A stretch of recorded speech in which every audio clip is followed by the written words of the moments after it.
এই পুরো বাড়িতে আমার মায়ের একটা চিহ্ন তো আর বাকি রাখলেন না আপনারা। এভাবে কেন বলতেছো বাবা? আপনারা যে সব প্ল্যান করে করতেছেন না, সেটা আমি খুব ভালো করেই বুঝতেছি। ইভান, তোমাকে কিছু না বলতে বলতেই তুমি হাতের বাইরে চলে গেছো। সামান্য একটা ভুলের জন্য এতটা বছর এরকম করা কোনো মানেই হয় না। ওনাকে বলে দিয়েন এটা কোনো সামান্য ভুল ছিল না, it was a murder. Ivan, sorry. এখনই তো অ্যাক্সিডেন্ট হয়ে যেত, তারপর দোষটা হইতো আমার। নাম কি? নূপুর। ফাঁকা রাস্তা, একা একটা মেয়ে মানুষ, তার উপরে আবার বিয়ের সাজে, রিস্ক তো আছে বস। আপনি মনে হয় একটু বেশি কথা বলেন না? যাব বাবা, আমি আবার কি এমন বললাম? আপনি সত্যি আমার অনেক বড় উপকার করলেন। আমার একটা ফ্রেন্ড আসবে, আপনি তাহলে যান। হ্যাঁ, ওকে। আপনি আবার এদিকে একা একা চলে আসছেন কেন? আপনার ফ্রেন্ড আসে নাই? আপনিও কি ফলো করতেছেন আমাকে? হ্যাঁ, আমিও ফলো করতেছি আপনাকে। নেন। সরি, আসলে আমার একদমই খেয়াল ছিল না। আপনি কি আমাকে একটু শ্যামপুর স্টেশনে পৌঁছে দিতে পারবেন? ওকে, প্যারা নেই, চলেন বাসায় জানে। কি এই যে পালিয়ে বিয়ে করছেন। এত কিউরিসিটি থাকা ভালো না, বুঝেছেন? না, আজকাল তো 2 দিনে ভালোবাসা হয়, 3 দিনে পালানোর পর 4 দিনে ডিভোর্স হয়ে যায়। তা আপনার কত দিনের রিলেশনশিপ? অনেক দিন। আপনার কল আসতেছে, কলটা ধরেন। কি হলো, থামলেন কেন? আমার ক্ষুধা লাগছে, খাইতে যাব। আপনি খাবেন? না। ঠিক আছে, খাইলে আসেন, না খাইলে নাই। আচ্ছা, আপনি কি মানুষ বলুন তো? একটা মেয়ে না করলো আর সাথে সাথে তাকে রেখে চলে আসলেন? আপনার ভাগ্যটাও ভালো, আমি আপনাকে 2বার জিজ্ঞাসা করছি। তা না হলে একবারের বেশি 2বার আমি কাউকে বলি না, বুঝলি? চলেন তাহলে আপনাকে পৌঁছে দেই। ঠিক আছে তাহলে, আই গেস আমাদের জার্নি এখানেই শেষ। আচ্ছা, আপনার বয়ফ্রেন্ড কই? আচ্ছা, আপনার ফোনটা একটু দেন তো। শিওর। কি হয়েছে, তুমি কল ধরতেছো না কেন? আমি স্টেশনে এসে দাঁড়ায় আছি। তুমি চলে আসছো, আসলে একটা প্রবলেম হয়ে গেছে বুঝছো। প্রবলেম মানে কি হয়েছে? আসলে দেখো, বাসায় সব জানাইছি, আম্মু বলতেছে যে মেয়ের বাপ মায়ের পরিচয়টাই নাই, সেই মেয়ের আমি ঘরে তুলতে পারবো না। আমার আসলে কিছু করার নাই, আমি আমার ফ্যামিলির কথার বাইরে যাইতে পারবো না। নেন, এই শহরের মানুষগুলোর জন্য কান্না করে লাভ নাই, মুখটা ধুয়ে ফেলেন, আর পারলে সাথে নিজের কষ্টগুলোও মুছে ফেলেন। বলছিলাম না, আজকাল মানুষের 2 দিনে ভালোবাসা হয়, 3 দিনে পালাই গিয়ে 4 দিনে ডিভোর্স হয়ে যায়। আপনার তো তাও ভাগ্য ভালো, আগেই কাহিনী শেষ। আমার সাথে বারবার কেন এমন করে বলতে পারেন? সে যেহেতু আসে নাই, আপনি বাসায় ফিরে যান। না, আমি আর ওই বাসায় ফিরতে পারবো না। ফিরতে চান না মানে? ঠিক বুঝতে পারলাম না। মা বাবা হারানোর পর আমি আমার মামা বাড়িতেই বড় হই।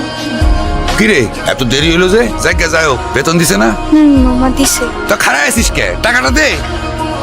এনে এই 500 টাকা তোর কাছে রাখ। আর তোর মামি আসলি কোষ? আমি হাটে গেছি। মামার একটা বদ অভ্যাস, মামা জুয়ায় আসক্ত। 3 বেলা না খেয়ে থাকলেও তার জুয়া ছাড়া এক মুহূর্ত চলতো না। আর তার জুয়ার সঙ্গী ছিল জাহাঙ্গীর। আরে বাস মিয়া, তুমি আর খেলো না। এমনি তোমার মেলা টাকা বাকি পড়ে আছে। এমনি খেললে তো বাড়ি ঘর বন্ধ রাখতে হবে। এর থেকে তোমার আমি যেটা কইছি সেটা তোমার লেগে ভালো। জাহাঙ্গীর নিজের স্বার্থ উদ্ধারের জন্য সবকিছু করতে পারে। সুযোগ বুঝে আমাদের বাড়িতেও চলে আসে একদিন। রেখা, এগুলো ওরে পড়ায় নিয়ে আসো। আজকে জাহাঙ্গীরের লগে ওর বিয়া। মাইয়াডার তো কিছুই কর নাই। বেশি কথা বাড়ানো তো। যাও, ওর রেডি করে নিয়ে আসো, যাও। এই কান্তাছস কেন? তোরে না একটা পুলায় ভালোবাসে, ওই পুলাটারে কল দে। কল দিয়া পুলাটার সাথে পালায় আসা। তোর জীবনটা নষ্ট করিস না। রনি আমাকে সব সময় বলতো ও নাকি আমাকে অনেক ভালোবাসে, আমার জন্য সবকিছু করতে পারবে।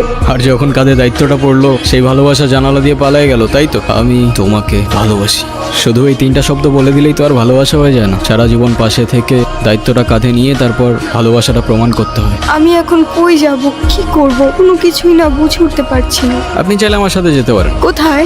ভব নদীর 13 পারে। এটা আবার কোথায়? সেটা আমিও জানি না, চলেন খুঁজে দেখি পাই কিনা।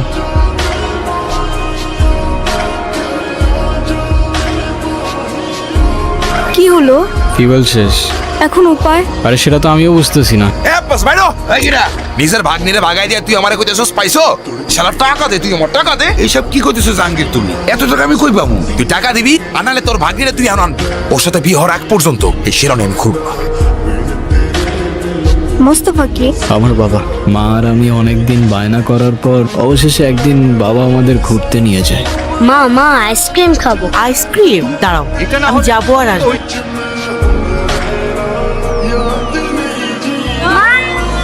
আজও যখন দিনটার কথা ভাবি, মনে হয় বাবার দেওয়া সেই সময়টা হয়তো বাবা কষ্ট করে না দিলেও পারত।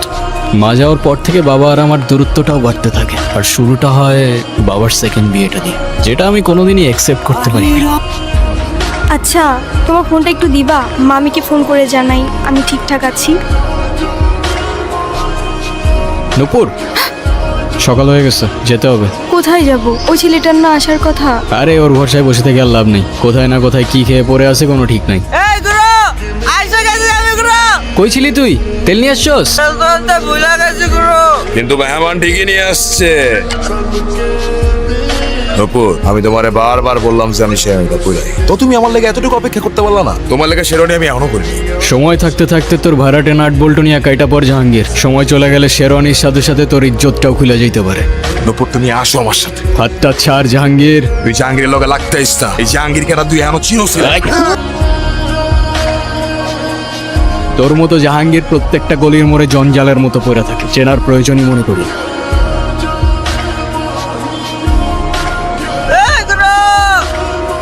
এই, ছুরিটা নামা। বাবা কোথায়? তোর এই অবস্থা কে করেছে আমাকে বল। আমি কারোর জন্যই কখনো কিছু করতে পারিনি। তুমি কান্না করো না বাবা, আমি আসি তো। নুপুর কোথায়? তুমি নূপুরকে কিভাবে চেনো? আরে ওই তো, তুই কোথায় আছিস, কি করছিস, আমাকে সব খবর দিল।